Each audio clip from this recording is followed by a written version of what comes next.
Video आप लोग देखे होंगे, ठीक है ना। और यदि नहीं देखे हैं तो उसको आप पहले देख लीजिए, ताकि आपको एक कंटिन्यू ढंग से आप उस वीडियो को लगातार जब देखेंगे तभी आपको अच्छे से समझ में आएगा, ठीक है ना। क्योंकि ये साइंस सब्जेक्ट है और साइंस जो होता है वो रेगुलरिटी बनाए हुए रखता है। यदि आप रेगुलर नहीं रहेंगे तो फिर नहीं आएगा समझ में। तो इसलिए क्या है, यदि आप मेरा वीडियो देखे हैं तब तो ठीक है, और नहीं देखे हैं तो पहले उस वीडियो को जाके आप देख लीजिए, ठीक है। चलिए तो हम आगे बढ़ते हैं आज, और पिछली क्लास यानी पिछले लेक्चर जो हम समाप्त किए थे वही से अब हम आगे बढ़ रहे हैं, ठीक है ना। चलिए ठीक है, तो आगे अब बढ़ते हैं। पिछले लेक्चर में बताए थे प्रॉपर्टीज ऑफ चार्ज के बारे में, आज उसी को हम आगे बढ़ाएंगे, प्रॉपर्टीज ऑफ चार्ज को ही आगे बढ़ाएंगे, ठीक है ना। चलिए तो ठीक है, नेक्स्ट पॉइंट देखिएगा।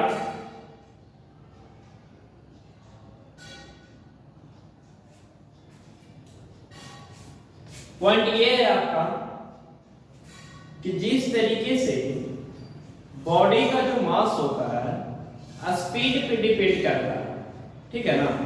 किसी भी बॉडी का मास बॉडी की स्पीड पे डिपेंड करता है। ये कहना था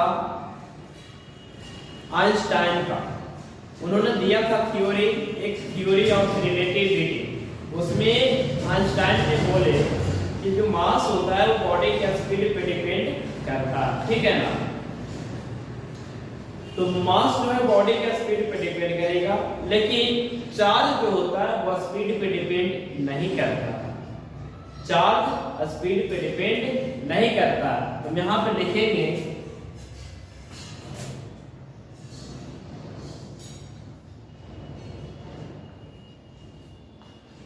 unlike mass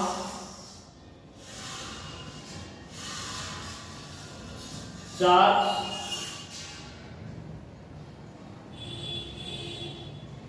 does not depend on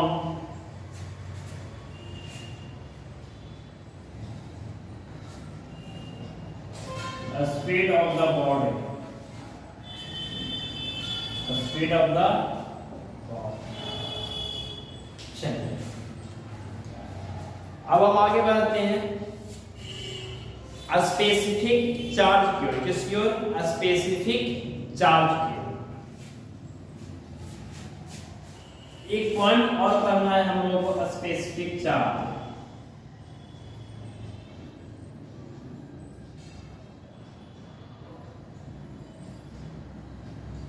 ये क्या होता है, ध्यान से सुनेंगे। स्पेसिफिक चार्ज कुछ नहीं होता है, तो एकदम सिंपल है। स्पेसिफिक चार्ज का मतलब चार्ज अपॉन मास, चार्ज अपॉन मास। स्पेसिफिक चार्ज जो होता है वो चार्ज अपॉन मास को करते हैं। मतलब यह एक प्रकार का रेशियो है, किसकी? किसका? चार्ज और मास का। तो लिखेंगे it is the ratio of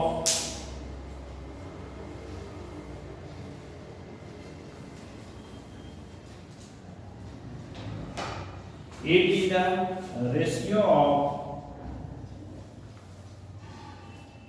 charge and mass, charge and mass। या स्पेसिफिक चार्ज बराबर क्या हो गया? Charge upon mass. यहां से आप लिख सकते हैं स्पेसिफिक चार्ज इक्वल टू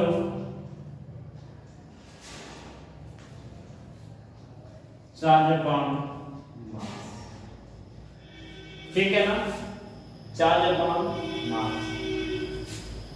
चलिए ठीक है, इसको लिखिए। अब आगे बढ़ते हैं।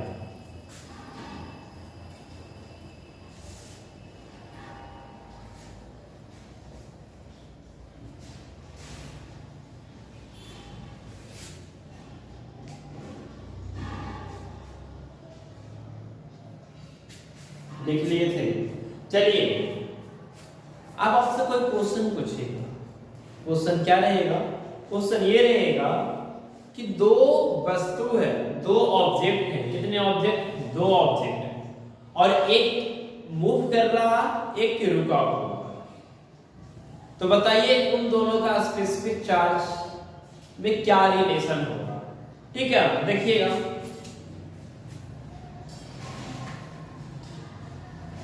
यहां पे ध्यान दीजिएगा। एक यहां पे चार्ज है, मान लेते हैं इसकी चार्ज Q है और ये आपका रेस्ट में, क्या चीज में है? रेस्ट में है।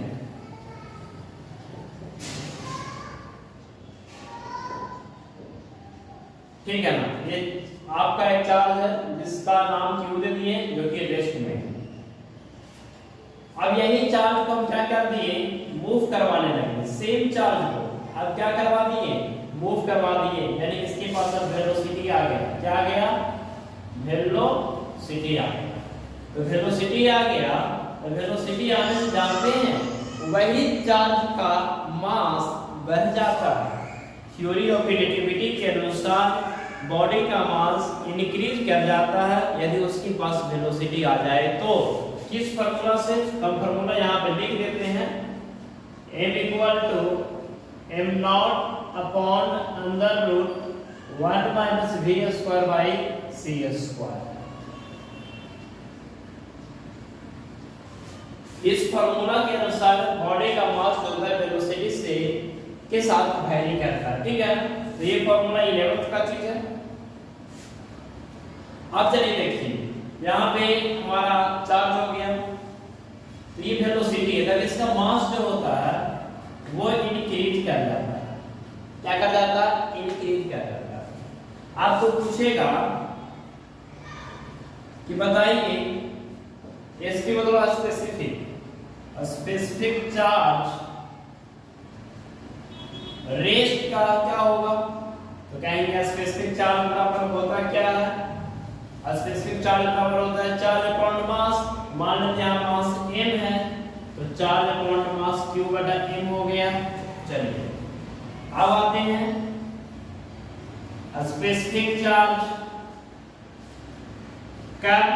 जब बॉडी मूव करने लगता है। तो चार्ज अपॉन मास m क्या हो गया? इंक्रीज कर गया। मान लेते हैं कि मैंने इंक्रीज करके वो m डैश बना लिया, तो m डैश कर लेते हैं। और हम जानते हैं ना कि यहाँ पे डिनोमिनेटर दोनों क्या सेम है, और इसके डिनोमिनेटर इसके डिनोमिनेटर में अंतर है। अंतर क्या है? यहाँ पे m जो है आपका लिख देते हैं, यहाँ पे ध्यान दीजिएगा, m जो है m डैश जो है वो m से क्या है? बड़ा है। तो m डैश बड़ा हो गया यानी कि स्पेसिफिक चार्ज क्या हो गया? इसका छोटा हो गया। यानी यहाँ पर लिख देंगे इस तरीके से कि स्पेसिफिक चार्ज जो रेस्ट में रहेगा उसका बड़ा होगा किससे? स्पेसिफिक चार्ज जो बॉडी मूव कर रहा है उससे। समझ में आया होगा? चलिए ठीक है, तो आगे बढ़ते हैं।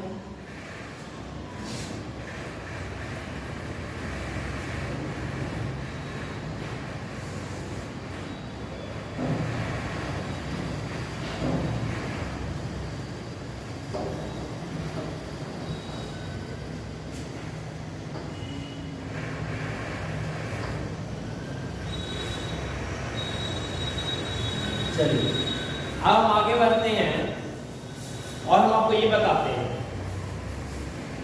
कि यदि किसी भी वस्तु को, किसी भी एटम को, किसी भी ऑब्जेक्ट को यदि आप पॉजिटिवली चार्ज करना चाहते हैं, क्या करना चाहते हैं? पॉजिटिवली चार्ज करना चाहते हैं, तब उस बॉडी का मास स्लाइटली डिक्रीज कर जाता है। कहेंगे कैसे?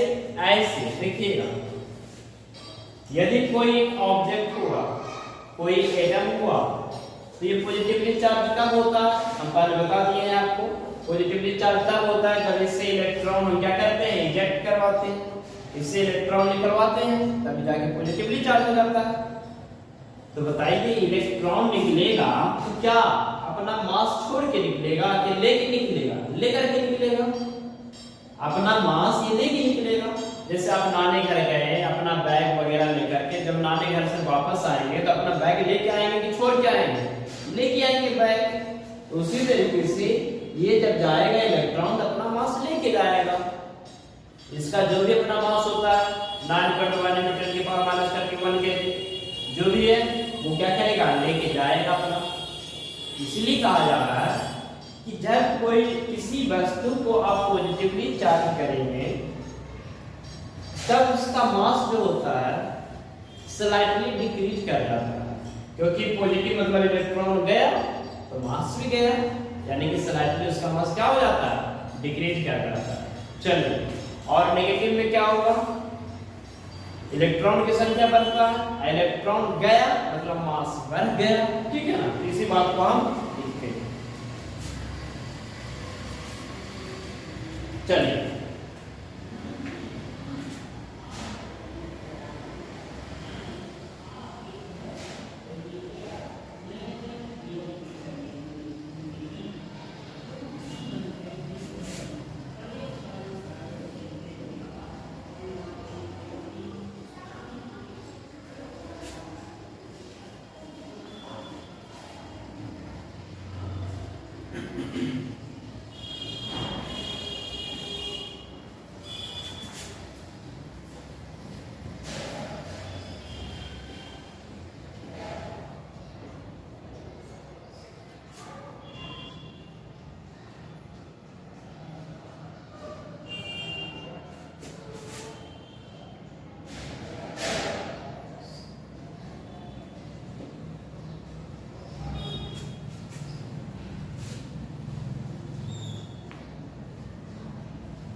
एक याद रखिए, जब किसी भी वस्तु को आप पॉजिटिवली चार्ज कर देंगे तब उसका मास स्लाइटली क्या कर जाएगा, डिक्रीज करेगा, कुछ मास जो है डिक्रीज करेगा।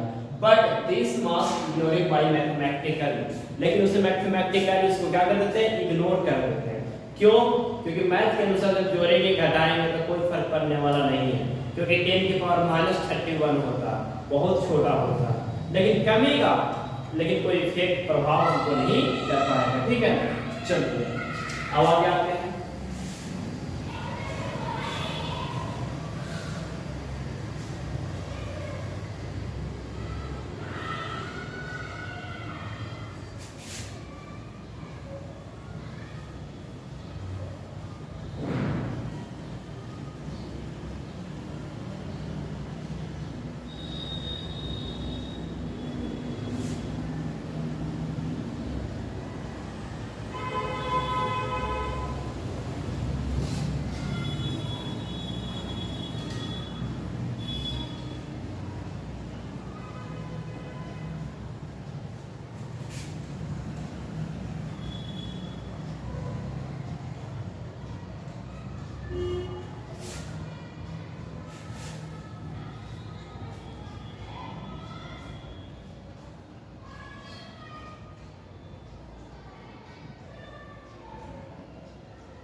चलिए सेम बात वही हुआ, लिखे यहाँ पे मास स्लाइटली क्या कर जाएगा, इंक्रीज कर जाएगा, क्योंकि एक से घटेगा दूसरा तो बढ़ जाएगा। चलिए यहाँ पे कोई दिक्कत नहीं, आगे बढ़ते हैं। ठीक है,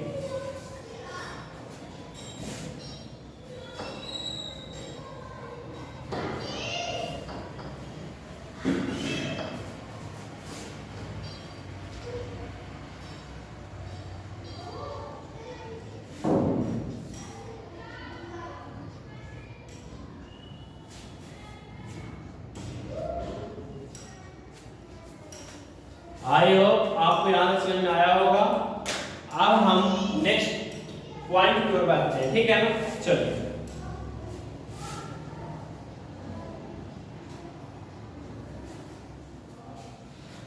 आपने नाम सुना होगा कंडक्टर का, इंसुलेटर का, यानी कि जिसको बैड कंडक्टर बोलते हैं, और सेमी कंडक्टर का। चलिए नहीं सुने हैं लेकिन हम सुनाएंगे, इसका कहानी बहुत लंबा स्टोरी है इसका। सेमी कंडक्टर एक चैप्टर ही है मॉडर्न फिजिक्स में। मॉडर्न फिजिक्स का मुलाकात आपको लास्ट में मिलेगा, ठीक है ना, अभी नहीं। तो कंडक्टर पढ़े होंगे लोग, कंडक्टर यानी कि जिसको हिंदी में बोलते हैं चालक, सुचालक बोलते हैं, ठीक है ना। उसमें क्या क्या आ जाता है, लोग बोलते हैं हिंदी में सोना चांदी वगैरह, यानी कि गोल्ड सिल्वर, ये सब आपका क्या था, सुचालक होता है, विद्युत का सुचालक होता है। आखिर तो क्या करता है, यानी क्यों इसमें करंट फ्लो होता है, ये बाद में बताएंगे। अभी बस इतना जान लीजिए, जो करंट होता है वो इलेक्ट्रॉन के फ्लो के कारण होता है। इलेक्ट्रॉन फ्लो उसी में करता है जिसमें इलेक्ट्रॉन फ्री होता है। जब तक इलेक्ट्रॉन फ्री नहीं रहेगा करंट नहीं आने वाला। लकड़ी में इलेक्ट्रॉन फ्री नहीं होता, इसलिए करंट नहीं आता उसके पास। तो वही हम बताने जा रहे हैं यार, कि कोई यदि कंडक्टर का बॉडी है, यदि कोई कंडक्टर का बॉडी है, तब उसका सारा चार्ज उसके आउटर सरफेस पर आ जाते हैं। यदि कोई बॉडी कंडक्टर का बना हुआ है तो उसका सारा चार्ज उसके आउटर सरफेस पर आ जाती है, ठीक है ना। चलिए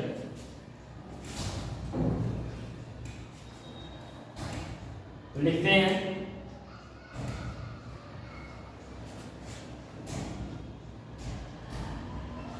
when a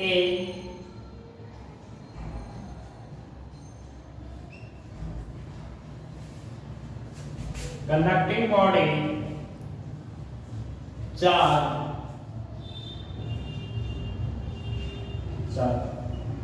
then their total charge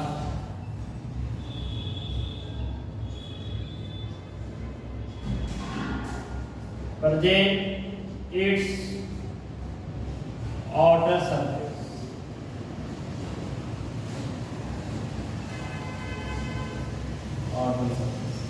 ठीक है ना, यानी बाहर में रहेगा, सरफेस के बाहर। जैसे सपोज के लिए कि मेरा एक जो मोबाइल है, मान लीजिए कि ये हमारा कंडक्टर का बना हुआ है, इसको जब चार्ज करेंगे तो इसका सारा का सारा चार्ज इसके बाहर है, यानी कि जो ग्लास दिख रहा है इस पे, या फिर इस पे, या फिर इस पे, यानी कि किधर आ जाएगा, बाहरी सरफेस पे आ जाएगा। क्यों? क्योंकि फ्री है, और जो फ्री नहीं रहता वो मूव नहीं कर सकता।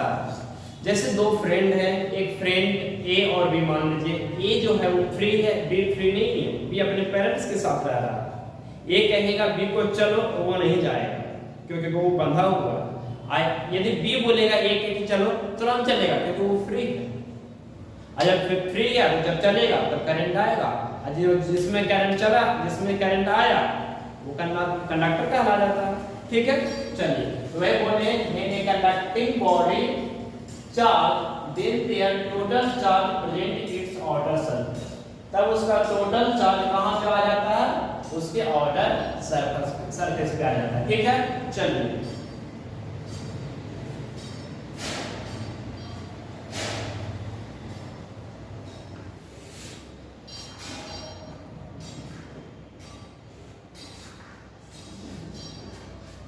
कंडक्टर का बॉडी सॉलिड हो या हॉलो हो इससे मतलब नहीं रखता, उसका सारा चार्ज आउटर सरफेस पे आ जाता है, ठीक है। सारा चार्ज उसके आउटर सरफेस पे आ जाता है। अब हम आगे बढ़ते हैं, नॉन कंडक्टिंग बॉडी की बात कर लेते हैं। तो नॉन कंडक्टिंग बॉडी के ऊपर चार्ज आउटर सरफेस पे आ भी सकता है, नहीं भी आ सकता है। आउटर सरफेस पे तब आएगा जब अंदर से हॉलो रहेगा, सॉलिड रहेगा तब नहीं, तब उसके अंदर में आराम से बैठे हुए रहेगा, ठीक है ना। तो इस पॉइंट को नहीं लिखते हैं, बाकी नोट कर लीजिएगा। अब हम आगे बढ़ते हैं, कहते हैं कि दो कंडक्टिंग स्फेरिकल बॉडी को यदि आप कांटेक्ट में लाते हैं दो चार्ज कंडक्टिंग बॉडी को यदि आप कांटेक्ट में लाते हैं तब चार्ज का शेयर होता है उसके रेडियस के अनुसार। जितनी ज्यादा जिसकी रेडियस उसके पास उतना ज्यादा चार्ज होता है। जब दो चार्ज कंडक्टिंग बॉडी को आप एक साथ जोड़ देंगे, एक साथ कांटेक्ट में लाएंगे, तब चार्ज का शेयर होता है उसके रेडियस के अनुसार। जिसकी रेडियस जितनी ज्यादा उसके पास चार्ज उतना ज्यादा। जैसे एग्जांपल हम बताते हैं कि हमारा पृथ्वी भी एक स्फेरिकल शेप में है। इसमें न जाने कितना अर्थिंग किया गया होगा। अर्थिंग लोग जानते हैं, एक रॉड लेते हैं, ग्राउंड में डाल देते हैं, वायर से जोड़ देते हैं, उसी का नाम तो अर्थिंग होता है। न जाने कितना अर्थिंग किया गया होगा, लेकिन कभी कोई ये अर्थ में करंट आया नहीं आया। क्यों? क्योंकि इसके पास रेडियस बहुत ज्यादा है, और रेडियस बहुत ज्यादा रहने से इसके पास चार्ज पार्टिकल बहुत ज्यादा है। और चार्ज पार्टिकल में कुछ चार्ज पार्टिकल हम ले ही लेंगे तो इसके पास क्या बिगड़ेगा? कुछ नहीं बिगड़ेगा। जैसे समुद्र में से एक लोटा पानी निकाल लेंगे तो कुछ नहीं बिगड़ेगा, उसी तरीके से अर्थ में छोटा मोटा अर्थिंग करने से कोई फर्क पड़ने वाला नहीं है। लेकिन छोटे मोटे यदि बॉडी रहेंगे तो फर्क पड़ते हैं। ठीक है ना? चलिए तो लिखते हैं इस पॉइंट को। क्या लिखेंगे? ध्यान सुनिएगा कि जब दो चार्ज कंडक्टिंग स्फेरिकल बॉडी को कांटेक्ट में रखते हैं तब चार्ज का शेयर उसके रेडियस के अनुसार होता है। कहेंगे ये बात आप कैसे कहेंगे रेडियस के अनुसार चार्ज का शेयर होता है? देखिएगा, हम आपको एक चीज पढ़ाएंगे आगे, इलेक्ट्रिक पोटेंशियल। क्या पढ़ाएंगे? Electric potential. इलेक्ट्रिक पोटेंशियल का एक फार्मूला होता है, जनरल फार्मूला होता है पॉइंट चार्ज के कारण। देखिएगा, V बराबर KQ/R, ये पोटेंशियल का फार्मूला हुआ। अब हम इसको पढ़ा नहीं रहे हैं, बस समझा रहे हैं, समझने की कोशिश करिएगा। V बराबर KQ/R ये पोटेंशियल का फार्मूला होता है। Q क्या है? आवेश है। यानी कि सपोज कीजिए कि यहाँ पे एक चार्ज है Q, जिसको हिंदी में आवेश बोलते हैं। ये चार्ज हो गया ना दोस्त। अभी चार्ज से हम मान लेते हैं कि R दूरी पे हमने पूछ दिया कि इसकी पोटेंशियल कितना है। अब आप लोग पूछेंगे पोटेंशियल क्या होता है, तो सिंपल समझिएगा, पोटेंशियल मतलब शक्ति, पावर। ठीक है, बस इतना ही समझिए, ज्यादा समझने की जरूरत नहीं है। तो हम पूछेंगे इनसे हम पूछेंगे तुम्हारा इस पॉइंट पे कितना है पावर। इसने क्या बताया कि मेरे यहाँ पे पावर जो है KQ/R। KQ/, कहेंगे इधर R दूरी पे जाएंगे तो कितना, तो कहेंगे ये बोला उतना ही भाई साहब, हमसे R दूरी पे जिस डायरेक्शन में जाना है जा लीजिए, हमारा पावर उतना ही मिलेगा, हमारा पावर उतना ही मिलेगा। जिधर जाना है जा लीजिए। अब इन सभी को मिला देंगे तो बताइएगा स्फीयर बनेगा कि नहीं बनेगा? बनेगा ना एक स्फीयर। जब स्फीयर बन गई तो ये R क्या का काम करेगा? रेडियस का काम करेगा। यानी कि R किसका फॉर्म ले लिया? रेडियस का फॉर्म ले लिया। आप कहीं भी चले जाइए KQ/R, KQ/R, KQ/R, KQ/R, KQ/R, यानी कि V का वैल्यू सभी जगह कांस्टेंट हो गया कि नहीं हो गया? V का वैल्यू कांस्टेंट हो गया। चलिए क्रॉस मल्टीप्लाई कीजिए तो V * R बराबर KQ होगा। इसको इधर कर दीजिए तो KQ बराबर VR, तो Q बराबर क्या हो जाएगा? V/K * R। चलिए ये कांस्टेंट K भी कांस्टेंट होता है, बताएंगे K भी कांस्टेंट होता है। और कांस्टेंट को हटा दीजिए, कांस्टेंट को क्या कर दीजिए? हटा दीजिए। जब कांस्टेंट को हटाते हैं तो बराबर साइन भी हट जाता है। ये आपको आप लोग जानते होंगे या नहीं जानते तो बताएंगे। 11th का उसमें हम लेक्चर जब डालेंगे तो उसमें देखिएगा, यहाँ पे जो आपका क्या है कांस्टेंट बटा कांस्टेंट बराबर कांस्टेंट। अब कांस्टेंट को हटाते हैं तो इक्वल साइन भी हट जाता है। इक्वल को हटा दीजिए तो इसकी जगह प्रोपोर्शनलिटी साइन आता है, डायरेक्टली प्रोपोर्शनल। अब क्या बचा? R। यानी देखिए चार्ज किसके प्रोपोर्शनल? रेडियस के प्रोपोर्शनल। चार्ज किसके प्रोपोर्शनल? रेडियस। और जितना ज्यादा रेडियस उतना ज्यादा चार्ज। जिसके पास जितनी ज्यादा रेडियस उसके पास उतने ज्यादा चार्ज। और आपके पास रेडियस बहुत ज्यादा है, इसलिए इसके पास चार्ज बहुत ज्यादा होते हैं, और चार्ज बहुत ज्यादा होने के कारण अर्थ से कुछ इलेक्ट्रॉन ले लीजिएगा, कोई फर्क नहीं पड़ेगा, कोई फर्क नहीं पड़ेगा, वो खुश नहीं होगा और नहीं उदास होगा। क्यों? क्योंकि उसके पास भंडार है किसका? इलेक्ट्रॉन और प्रोटॉन। ठीक है ना, ये वो रोने वाला नहीं है। लेकिन छोटा मोटा बॉडी रहेगा, 2 सेंटीमीटर 3 सेंटीमीटर रेडियस वाला रहेगा, फर्क पड़ेगा। ठीक है ना, तो आपको यहाँ से आपका एक ही कंक्लूजन निकला कि जो चार्ज होता है वो रेडियस के अनुसार होता है। किसके अनुसार होता है? रेडियस के अनुसार होता है। चलिए ठीक है, तब इस बात को क्या कर सकते हैं? लिख देते हैं।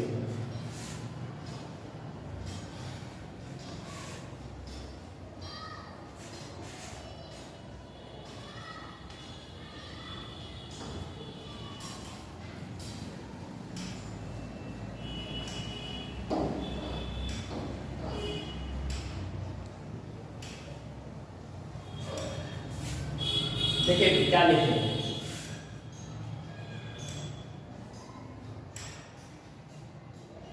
when two charge conducting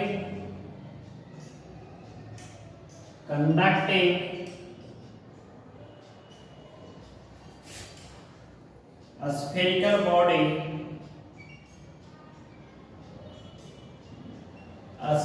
body or contact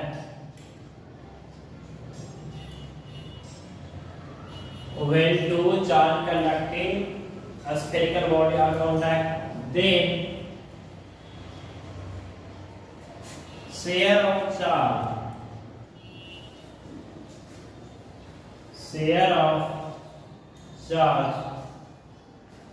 according to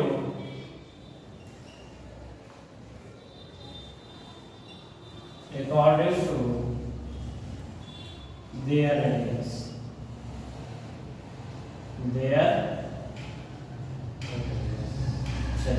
यहाँ पे चाहें तो आप हिंट में इस बात को नोट कर सकते हैं कि V बराबर KQ/R होता है।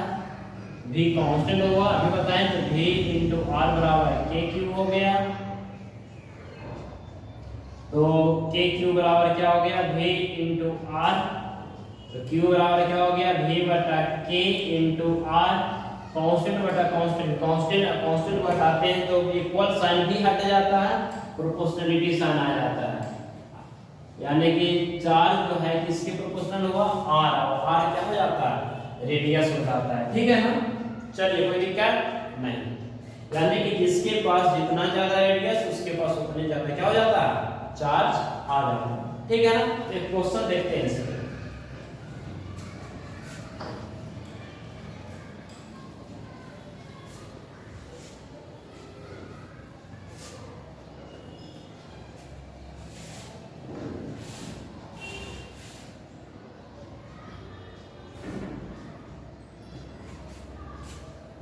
देखिए क्वेश्चन क्या है,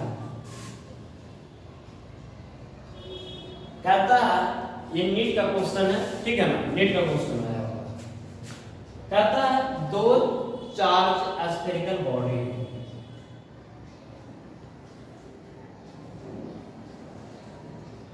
एक का 1 सेंटीमीटर रेडियस है और एक का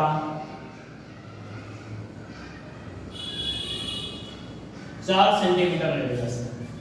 एक का 1 सेंटीमीटर, दूसरे का 4 सेंटीमीटर। इस पे जो चार्ज है Q1 वो है माइनस में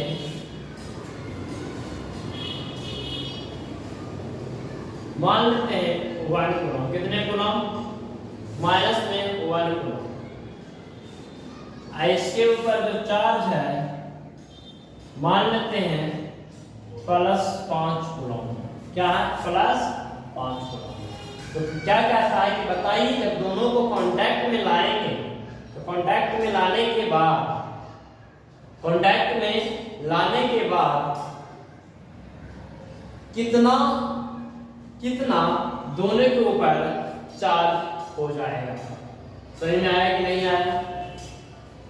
सॉरी यहाँ पे 4 नहीं है क्वेश्चन में, यहाँ पे 3 सेंटीमीटर, ठीक है ना, 3 सेंटीमीटर 4 में रहेगा फिर भी बच जाएगा। यहाँ पे हमारा -1 कूलम, यहाँ पे +5 कूलम, यहाँ पे 1 सेंटीमीटर, यहाँ पे 3 सेंटीमीटर, ठीक है ना। चलिए अब दोनों को सटा दिए, तो दोनों को सटा दिए तो बताइए नेट चार्ज कितना हो जाएगा, यानी Q1 + Q2 कर दीजिए। After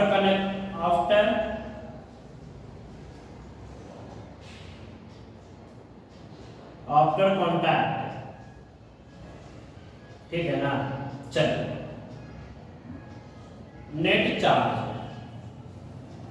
Q1 + Q2 scalar quantity है, स्केलर पॉलिटिकली जोड़ा जाता है, पहले बताए हैं। माइनस है तो -1, वहां पे +5, कितना हो गया 4 कूलम, कितना कूलम 4 कूलम, सटा दिए 4 कूलम।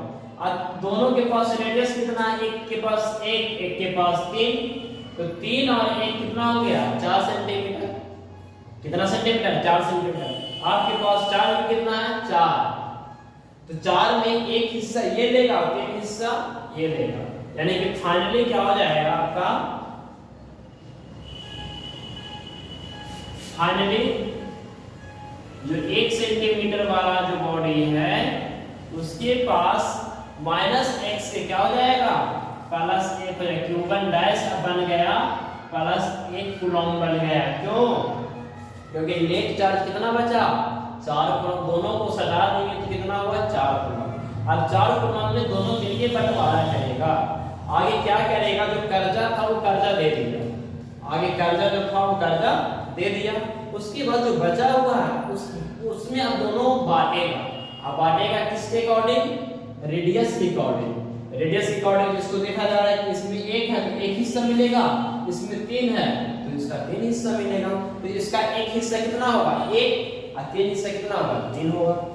तो इसके ऊपर +1 कूलम और इसके ऊपर कितना हो जाएगा, जो 3 सेंटीमीटर वाला रेडियस है उसके पास +3 कूलम हो जाएगा, ठीक है ना। यही क्वेश्चन था, ठीक है ना। चलिए ठीक है आगे बढ़ते हैं।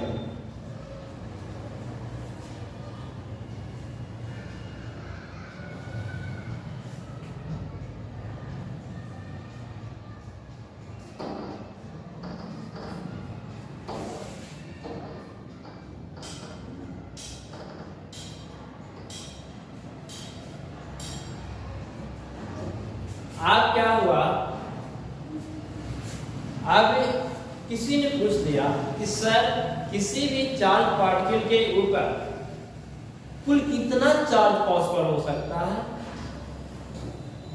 किसी भी बॉडी के ऊपर या चार्ज बॉडी के ऊपर कितना चार्ज पॉसिबल हो सकता है। तो हमने क्या बताया कि दोस्त जितना इलेक्ट्रॉन आप निकालेंगे उसमें 1.6 × 10⁻⁻⁻⁹ से गुना कर दीजिए।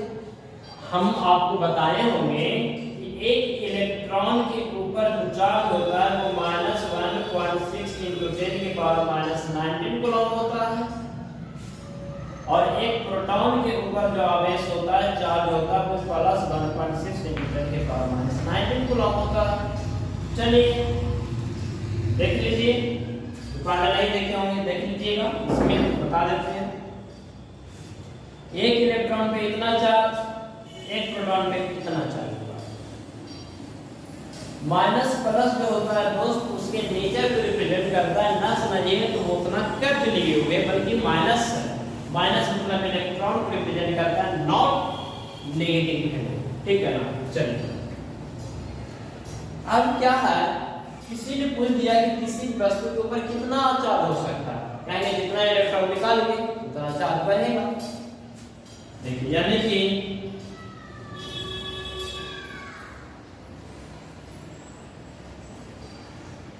Total charge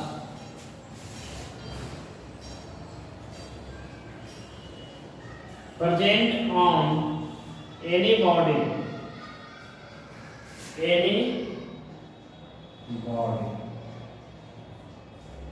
is equal two plus minus n into E. Total charge को क्यू बोल देते हैं, प्लस माइनस n इंटू ई। आप बोलेंगे प्लस माइनस क्यों दिए भाई, जरा देखिए, यदि आप इलेक्ट्रॉन निकाल रहे हैं आप प्लस वाला यूज कर लीजिए, यदि इलेक्ट्रॉन किसी को दे रहे हैं तो माइनस वाला यूज कर लीजिए, ठीक है ना। जहां हेयर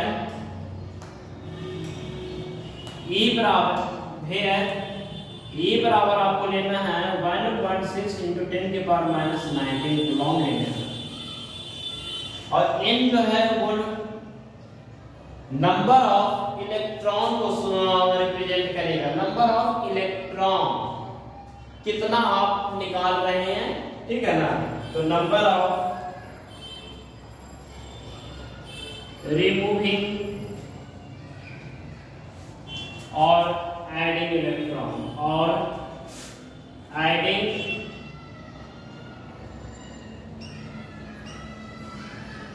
इलेक्ट्रॉन, चलिए नंबर ऑफ रिमूविंग और क्या एडिंग इलेक्ट्रॉन। जो जहां पे हम n का जो यूज करेंगे, n का जो हम यूज करेंगे वो यूज करेंगे n बराबर 1 2 3 इस तरीके से, ठीक है ना। चलिए आई होप यहाँ तक आपको समझ में आ गया होगा, ठीक है। तो हम आगे नेक्स्ट वीडियो बनाएंगे आपके लिए, ठीक है ना। चलिए ठीक है, थैंक यू।